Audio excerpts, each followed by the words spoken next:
নারায়ণগঞ্জের আড়াইহাজারের কালীবাড়ি এলাকায় আবুল কাশেম নামে একজনের লাশ উদ্ধার করেছে আড়াইহাজার থানা পুলিশ। জানা যায়, আবুল কাশেমের বাড়ি আড়াইহাজারের সত্যবান্দি গ্রামে। সে একজন মানসিক প্রতিবন্ধী। শুক্রবার দুপুরের দিকে সে মৃত্যুবরণ করে।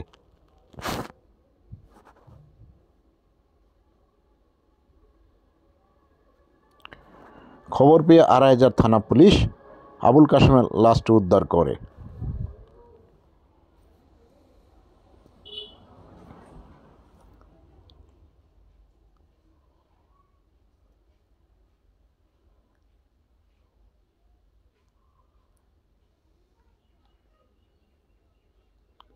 Saidul Hasan, CUTV, desk news.